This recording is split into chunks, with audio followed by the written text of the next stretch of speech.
जी जी। अली अवान, वैसे मुझे कल किसी ने पूछा, उन्होंने कहा अली अवान किधर है, तो किस वक्त आता है। मैंने कहा जाएगा तो आएगा ना, इधर ही होता है। जो दूसरी बात यह है वो ये है कि दूसरी दफा फिर भाग गए। तीसरी दफा उन्होंने कहा कल इलेक्शन होगा। अगले दिन हम वोटर सारे जितने इस्लामाबाद के लाइनों में खड़े रहे। इलेक्शन कमीशन एक दफा फिर इलेक्शन से फरार होने में कामयाब हो। क्या कमाल है जी इलेक्शन कमीशन का। ये दूसरा पोर्शन ये है कि पाकिस्तान में बहुत ही कम PTI के एक और वर्कर के साथ हुआ था। अब जो फवाद के साथ किया गया है कि जब फिजिकल रिमांड एक दफ़ा जिस्मानी रिमांड ख़त्म हो जाता है, उसको जुडिशल कस्टडी में भेजते हैं, तो फिर उसका एक पूरा प्रोसेस है जिसके ज़रिए से उसको हैंडल किया जाता है। और जो ही आदमी जाता है फिजिकल रिमांड से जुडिशल कस्टडी में, तो उसको हक हो जाता है कि उसको ज़मानत मिले। हमने जो ही दरख्वास्त ज़मानत फाइल की सेशन जज की कोर्ट में, तो फौरी तौर पे उस पर नोटिस हो गया अगले दिन का जो गुजरा हुआ दिन है। तो ये एक बड़ी अजीब सी हुई थी डेवलपमेंट कल कि बगैर किसी नोटिस के चौधरी फवाद हुसैन के खिलाफ एक पिटीशन भी आ गई। और पाकिस्तान की तारीख में पहली दफ़ा 3 बातें मैं जिम्मेदारी से कहने लगा हूँ: सिविल रिव्यू, क्रिमिनल रिवीजन और सुप्रीम कोर्ट के अंदर जो रिव्यू होता है कॉन्स्टिट्यूशनल, जो आर्टिकल 188 के नीचे होता है, उसमें कभी भी ऐसा नहीं हुआ कि वो कहें कैदी को भी बुलाओ। नोटिस जाता है, नोटिस तामील कराने के लिए बाकायदा हर सेशन जज के पास, हर सेशन डिवीजन में जितने भी जजेज हैं उनके पास एक सर्विस ब्रांच है। वो सर्विस ब्रांच भेजती है नोटिस, वो दस्ती चला जाए या डाक से जाए, वो जाता है, उसके पास जो कस्टोडियन है जिस्म का, उस वक्त जो body of the under trial prisoner, वो उसके ऊपर पाकिस्तान का बाकी कानून नहीं लगता, सिर्फ उसके ऊपर जेल मैनुअल लगता है और प्रिजन रूल्स लगते हैं। लेकिन वहाँ से एक दफ़ा फिर अगवा किया गया, एक दफ़ा लाहौर से अगवा किया गया और फिर जेल से उसको अगवा किया गया और कहा यह गया कि उसको हमने किसी अदालत में यहाँ पेश करना है। और जो इसी के लिए एक बैनुल अक़वामी उसूल है जिसके तहत कहते हैं कि justice rushed is justice crushed, कि उस वक्त इंसाफ कुचला जाता है जब जल्दी में इंसाफ किया जाए, या मुंसिफ को जल्दी हो या निज़ाम इंसाफ को जल्दी हो, कि प्रोसीजर नहीं पूरा किया जाए। और ये जो खिलाफ वर्जी थी जो सेशन जज साहब की अदालत में कल हुआ, वो बुनियादी हुकूक के ज़ुमरे में आता है, इसलिए कि 2 बुनियादी हुकूक कल वायलेट हुए हैं। पहला आर्टिकल 10, जो मुल्जिम पकड़ा जाए उसको कहा जाता है कि तुम अपनी मर्जी का वकील करो, ये आइन में लिखा हुआ है, मैं अपनी जुबान नहीं बोल रहा। और दूसरा उससे पहले लिखा हुआ है to consult and have the lawyer of his own choice या हर ओन चॉइस। पहले वो कंसल्ट करेगा, हमें तो मिलने ही नहीं दिया गया इस वक्त तक। मेरे ख्याल में इतना तो मैं किसी केस में इससे पहले एक दिन में किसी कचहरी के अंदर इतनी मैंने वॉक कभी भी नहीं की जितनी कल लॉन्ग वॉक टू फ्रीडम हमने किया है, इसलिए कि इंशाल्लाह फ्रीडम हमारा करीब आ रहा है। PTI वालों, आज़ादी करीब आ रही है इंशाल्लाह। हुआ क्या फिर, उसका नतीजा ये हुआ, एक वायलेशन ये हुई, दूसरा आर्टिकल 10A है।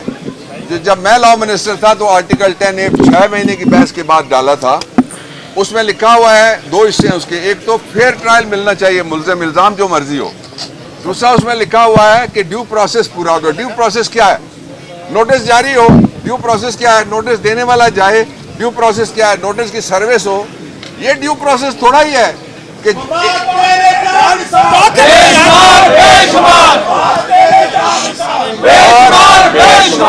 जो ड्यू नोटिस सर्व ही नहीं हुआ, ये बड़ी खिलाफ वर्जी हुई है, इसका नोटिस लेना चाहिए।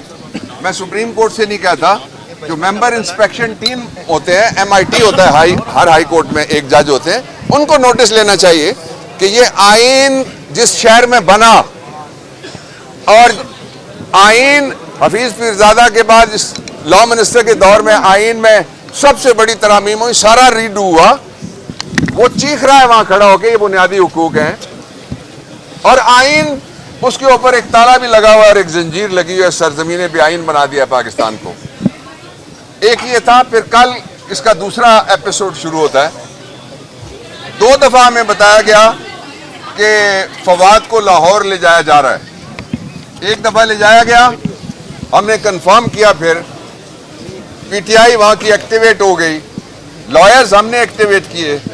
मैं खुद उस वक्त I was on a road, motorway, ये जो जिसको कहते हैं आप 2 नंबर M, क्या इसका M2? अच्छा,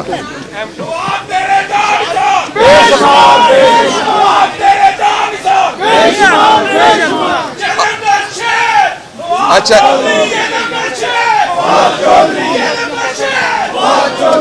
और पूरे पटवार ना हो, जेलम ना छिको। अच्छा, दूसरा जो मैं कहना चाह रहा था, क्या हुआ कि 2 दफा ले जाया गया। तशवीशनाक बात यह है कि रात को फिर आधी रात को पता चला, फिर मुझे इत्तला दी गई कहीं से कि जी वो फिर ले गए। तशवीशनाक बात यह है कि ये दूसरा अगवा नहीं, ये तीसरा अगवा हो गया फिर, कि एक बार फिर ले गए। आपने कहा था हमने सिर्फ एक फोटोग्राम है वो बनाना है इसका और कंपेयर करना है पिछली वीडियो से। अगरचे हमने अदालत को कहा, फवाद ने कहा कि वीडियो में मानता हूं, मैंने भी अपने क्लाइंट के बिहाफ पे यही बात कही थी। और चौथा अगवा किस तरह से है कि अब इस वक्त तक ना अदालत जिसने फिजिकल रिमांड दिया उसको पता है कि फवाद कहाँ है, ना वकील जो फिजिकल रिमांड कॉन्टेस्ट करने के लिए लीगल टीम के साथ यहाँ खड़े हैं उनको पता है कि फवाद कहाँ है। और अभी हमें यह बताया गया कि कोई बादशाह सलामत तशरीफ ला रहे हैं। तो जो यहाँ का साइफर वाला बादशाह है, शहनशाह साइफर, उसने ये हुक्म दिया है कि आज ट्रैफिक बंद होगी, आज इस्लामाबाद बंद होगा। मकसद सिर्फ एक है कि फिर ये जो कोई 5वां 6ठा अगवा है, इसके दौरान वो कोई कार्रवाई ऐसी करें जिससे उनकी जान को या उनकी सेहत को या उनके जो बुनियादी हुकूक है, बुनियादी हुकूक तो हमने, बुनियादी हुकूक अब बुनियादी हुकूक नहीं रहे, बुनियादी हुकूक अब बल्दियाती हुकूक टाइप हो गए। कि जिस तरह इस्लामाबाद में बल्दियाती इलेक्शन आया, इलेक्शन कमीशन एक दफा भाग गया, दूसरी दफा इलेक्शन आया, इलेक्शन कमीशन दूसरी दफा। अली अवान किधर है? जी, अली अवान, वैसे मुझे कल किसी ने पूछा, उन्होंने कहा अली अवान किधर है, तो किस वक्त आता है? मैंने कहा जाएगा तो आएगा ना, इधर ही होता है। जो दूसरी बात यह है वो ये है कि दूसरी दफा फिर भाग गए, तीसरी दफा उन्होंने कहा कल इलेक्शन होगा। अगले दिन हम वोटर सारे जितने इस्लामाबाद के लाइनों में खड़े रहे, इलेक्शन कमीशन एक दफा फिर इलेक्शन से फरार होने में कामयाब हो। क्या कमाल है जी इलेक्शन कमीशन का, ये दूसरी जगह नहीं हो सकता। इसलिए जो फवाद है उसकी सेहत सलामती रियासत की जिम्मेदारी है, आर्टिकल 9 में लिखा हुआ है। और अगर उसको कुछ भी होता है तो हमने नीचे किसी को नहीं कुछ कहना, ना नीचे हमने देखना है। जो कुछ भी उसके नतायज होंगे, आईनी हो, कानूनी हो, पार्लिमानी हो, उसका जिम्मेदार सीधा सीधा सीधा सीधा शोबाज और उसकी टीम है, इससे नीचे कोई नहीं। अच्छा, दूसरी बात मैं कहना चाहता हूं, वो ये है कि कल फैसला किया है इमरान खान ने, कहते हैं ना बड़ा फलाना बड़ा शेर है। अगर आपने बबर देखना है तो इंशाअल्लाह अजीज कुछ दिनों में, मैंने तो कल उनको कहा, मैंने कहा इस्लामाबाद उदास हो गया, वापस आओ यार, क्या कर रहे हैं आप। तो वो वापस आएंगे यहाँ, इंशाअल्लाह आपके दरमियान होंगे। इमरान खान ने ये ऐलान किया है कि जितनी भी ये हकीमों ने जड़ी बूटियां इकट्ठी करके एक मुतय्यन तैयार किया है 13 जमातों का, सबको चैलेंज है, सबको, आओ इलेक्शन लड़ो। एक इमरान खान तुम्हारा 33 सीटों पे अकेला मुकाबला करेगा, अगला इलेक्शन होगा फिर वो मुकाबला करेगा, उससे अगला होगा फिर वो मुकाबला करेगा और तुम्हें शिकस्त देगा। और फवाद का हौसला नहीं टूटेगा। मैं जानता हूं उसको बतौर वकील, उसका चाचा वकील था, उसको जानता हूं, उसका भाई वकील है, इसको जानता हूं, इसके पूरे खानदान को, और मैं सबसे बढ़ के इस धरती का है, मेरी धरती का, मैं जानता हूं इस धरती को।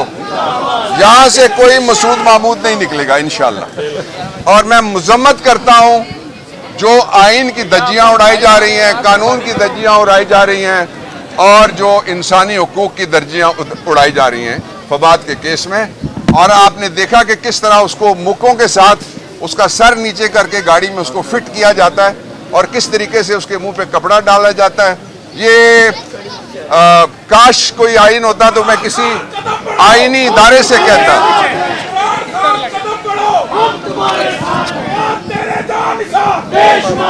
अगर कोई आइन होता इस वक्त रूब अमल नाफिजुल अमल और उसका कोई एहतराम होता तो मैं किसी आईनी इदारे से कहता कि इन आईनी हुकूक की खिलाफ वर्जी हो रही है। आई एम सॉरी, मुझे 4 अशरों की वकालत के बाद कहना पड़ रहा है कि वो अच्छा था जिसने आइन मुअत्तल करके कहा मैंने मुअत्तल कर दिया।